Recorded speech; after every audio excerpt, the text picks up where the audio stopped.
നമസ്കാരം. മലയാളി വാർത്ത ഇൻസൈഡിലേക്ക് സ്വാഗതം. മാസപ്പടി ഇടപാടിൽ യഥാർത്ഥ പ്രതി മുഖ്യമന്ത്രി പിണറായി വിജയൻ. കേരളത്തെ നടുക്കിക്കൊണ്ട് കുഴൽനാടൻ്റെ പത്രസമ്മേളനം. മുഖ്യമന്ത്രിക്ക് മറുപടി പറയേണ്ട ബാധ്യത ഒഴിവാക്കാനായി സ്പീക്കർ ഇന്നലെ എൻ്റെ അഴിമതി ആരോപണം തടഞ്ഞു.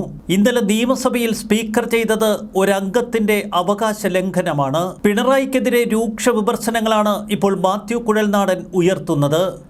2016 മുതൽ പിണറായി വിജയൻ നടത്തിയ കൊടും അഴിമതിയുടെ കണക്കുകൾ മാധ്യമപ്രവർത്തകരുടെ മുന്നിൽ കുഴൽനാടൻ നിരത്തി.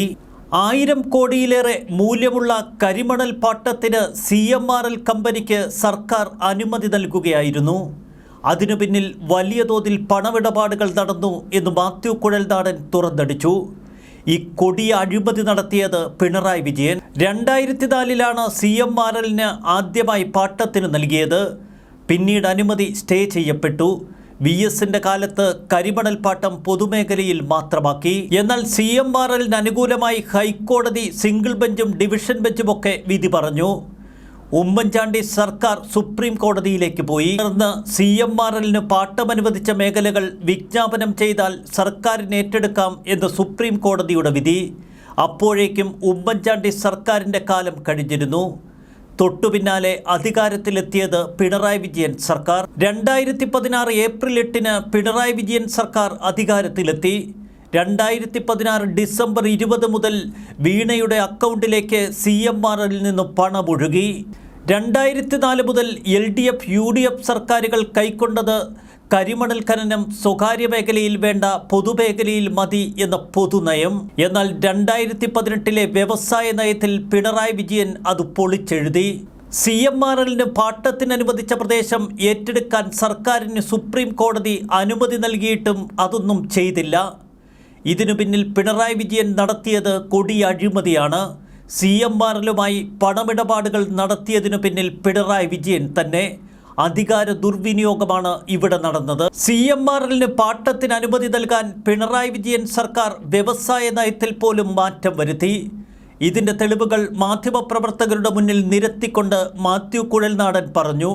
നയം മാറുമ്പോൾ വീണയുടെ അക്കൗണ്ടിലേക്ക് 3 മുതൽ 5 ലക്ഷം രൂപ വരെ ഇങ്ങനെ വന്നുകൊണ്ടിരുന്നു. ഇതിനിടെ കേന്ദ്ര സർക്കാർ തീരുമാനം 2019 ആറ്റമിക് ധാതുഖനനം സർക്കാർ സ്ഥാപനങ്ങൾക്ക് മാത്രമാക്കി കേന്ദ്ര സർക്കാർ ചുരുക്കി. പക്ഷേ കേന്ദ്ര സർക്കാരിൻ്റെ ഈ ഉത്തരവിനെയും മറികടക്കാൻ പിണറായി വിജയൻ സർക്കാർ ശ്രമിച്ചു. എല്ലാവിധ അനുമതികളും റദ്ദാക്കാൻ കേന്ദ്ര സർക്കാർ ആവശ്യപ്പെട്ടു. കേന്ദ്ര സർക്കാരിൻ്റെ പുതിയ നയമാണ് പിണറായി വിജയന് ഇരുട്ടടിയായത്.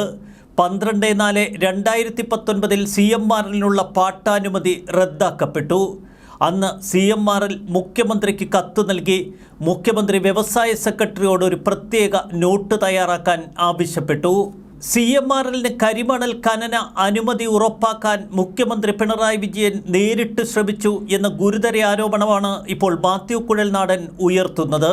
CMRL നൽകിയ നിവേദനത്തിൻ്റെ അടിസ്ഥാനത്തിലാണ് പിണറായി വിജയൻ നേരിട്ട് ഇടപെടലുകൾ നടത്തിയത്. അതുകൊണ്ട് തന്നെ ചെയ്യാത്ത സേവനത്തിൻ്റെ പേരിൽ പണം CMRL കമ്പനിയിൽ നിന്ന് വീണയുടെ അക്കൗണ്ടിലേക്ക് ഒഴുകി. മുഖ്യമന്ത്രി ഫയൽ പരിശോധിക്കുകയാണ് എന്ന് വ്യവസായ പ്രിൻസിപ്പൽ സെക്രട്ടറി 2019 ഫയലിൽ എഴുതിയിരുന്നു എന്നും മാത്യു കുഴൽനാടൻ പറയുന്നു. മുഖ്യമന്ത്രി അധ്യക്ഷനായി യോഗം ചേർന്നുവെന്നതിൻ്റെ തെളിവുകളും മാത്യു കുഴൽനാടൻ പുറത്തുവിട്ടു. മുഖ്യമന്ത്രി ഇടപെട്ട സാഹചര്യത്തിൽ അന്തിമ തീരുമാനം മുഖ്യമന്ത്രിക്ക് മുന്നിലേക്ക് പോയി എന്നും മാത്യു കുഴൽനാടൻ പറഞ്ഞു. ചുരുക്കത്തിൽ മുഖ്യമന്ത്രി പിണറായി വിജയൻ നടത്തിയ കൊടും അഴിമതിയുടെ നാൾവഴി കണക്കുകളാണ് മാത്യു കുഴൽനാടൻ ഇന്ന് കേരളത്തോട് വിളിച്ചു പറഞ്ഞത്. മുഖ്യമന്ത്രി പിണറായി വിജയൻ്റെ മകൾ വീണ വിജയന് കർണാടക ഹൈക്കോടതിയിൽ നിന്നും ഇന്നലെ അനുകൂല വിധി സമ്പാദിക്കാൻ കഴിഞ്ഞില്ല. SFIO തങ്ങളുടെ അന്വേഷണം ഏറ്റവും ശക്തമായ നിലയിലേക്ക് ഉയർത്തിയിരിക്കുന്ന കാഴ്ച. അറസ്റ്റ് മാത്രമാണ് കർണാടക ഹൈക്കോടതി താൽക്കാലികമായി തടഞ്ഞത്. വീണ വിജയൻ്റെ അറസ്റ്റ് കോടതി തടയുകയായിരുന്നില്ല. SFIOയോട് അറസ്റ്റിനുള്ള നീക്കങ്ങളുണ്ടോ എന്ന് കോടതി ആരാഞ്ഞപ്പോൾ അന്വേഷണം അതിൻ്റെ പ്രാഥമിക ഘട്ടത്തിലാണെന്നും അറസ്റ്റിലേക്ക് ഇപ്പോൾ നീങ്ങാൻ ഉദ്ദേശമില്ലെന്നും SFIO കോടതിയെ അറിയിച്ചു. ഇക്കാര്യം സ്ഥിരീകരിക്കുക മാത്രമാണ് കോടതി ചെയ്തത്. എല്ലാവിധ തെളിവുകളും രേഖകളും സീരിയസ് ഫ്രോഡ് ഇൻവെസ്റ്റിഗേഷൻ ഓഫീസിന് കൈമാറാൻ ഇന്നലെ കർണാടക ഹൈക്കോടതി ഉത്തരവിട്ടിരുന്നു. അന്വേഷണത്തോട് പൂർണ്ണമായി സഹകരിക്കണമെന്ന് വീണ വിജയനോട് കർണാടക ഹൈക്കോടതി ആവശ്യപ്പെട്ടു. കേരളത്തിൻ്റെ ഹൈക്കോടതിക്ക് മുന്നിലും സമാനമായ കേസ് നിലനിൽക്കുന്നു. KSIDC അന്വേഷണം റദ്ദാക്കണമെന്നാവശ്യപ്പെട്ട് കേരളത്തിൻ്റെ ഹൈക്കോടതിയെ സമീപിച്ചിട്ടും അനുകൂല വിധി സമ്പാദിക്കാൻ KSIDCക്ക് കഴിഞ്ഞില്ല. ശക്തമായ വിമർശനങ്ങളാണ് കേരളത്തിൻ്റെ ഹൈക്കോടതിയിൽ നിന്ന് KSIDCക്ക് നേരിടേണ്ടി വന്നത്. ചുരുക്കത്തിൽ സീരിയസ് ഫ്രോഡ് ഇൻവെസ്റ്റിഗേഷൻ ഓഫീസിൻ്റെ അന്വേഷണം പിണറായി വിജയൻ്റെ മകളെ കുരുക്കുന്നത് തന്നെ. എന്നാൽ ഈ കേസിലെ മുഖ്യപ്രതി പിണറായി വിജയനാണ് എന്ന് മാത്യു കുഴൽനാടൻ ഉറപ്പിച്ചു പറയുന്നു. അങ്ങനെയെങ്കിൽ CBI, ED അടക്കമുള്ള ഏജൻസികൾ ഇനി തേടിയെത്തുന്നത് പിണറായി വിജയനെ തന്നെ. അതിഗുരുതരമായ ആരോപണങ്ങളാണ് ഇപ്പോൾ മാത്യു കുഴൽനാടൻ ഉയർത്തിയിരിക്കുന്നത്. ഇതിനോട് മുഖ്യമന്ത്രി പിണറായി വിജയൻ എങ്ങനെ പ്രതികരിക്കും എന്ന് കേരളം കാത്തിരിക്കുന്നു. വീണ വിജയൻ പണം വാങ്ങിയെന്ന ആരോപണമാണ് ഇപ്പോൾ നിലനിൽക്കുന്നത്. എന്നാൽ വീണ വിജയൻ എന്തു സേവനം നൽകി എന്ന അന്വേഷണത്തിലാണിപ്പോൾ അന്വേഷണ ഏജൻസികൾ. യഥാർത്ഥത്തിൽ പണം വാങ്ങിയത് ആരു നൽകുന്ന സേവനത്തിന് വേണ്ടി എന്നത് പ്രസക്തമാണ്. വീണയ്ക്ക് ലഭിച്ച പണം CMRLന് മുഖ്യമന്ത്രി നൽകിയ സേവനത്തിനാണ് എന്ന് മാത്യു കുഴൽനാടൻ തുറന്നടിച്ചു.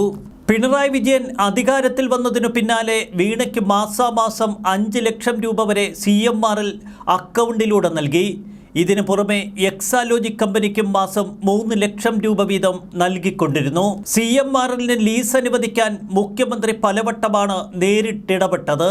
ഇതുവരെ കേരളത്തിലെ ഒരൊറ്റ രാഷ്ട്രീയ നേതാവും ഉയർത്താത്ത തരത്തിൽ അതിശക്തമായ ആരോപണമാണ് ഇപ്പോൾ മുഖ്യമന്ത്രിക്കെതിരെ മുഴങ്ങിയിരിക്കുന്നത്. ലാവ്ലിൻ കേസിനേക്കാൾ ഏറെ ശക്തവും തെളിവുകളുടെ പിൻബലവുമുണ്ട് മാത്യു കുഴൽനാടൻ്റെ ഈ ആരോപണത്തിൽ. അതുകൊണ്ട് തന്നെ CPMും പിണറായി വിജയനുമൊക്കെ എന്തു മറുപടി നൽകും, എങ്ങനെ ഈ ആരോപണങ്ങളെ പ്രതിരോധിക്കും എന്ന് കേരളം കാതോർത്തിരിക്കുന്നു. ന്യൂസ് ഡെസ്ക് മലയാളി വാർത്ത ഇൻസൈറ്റ്.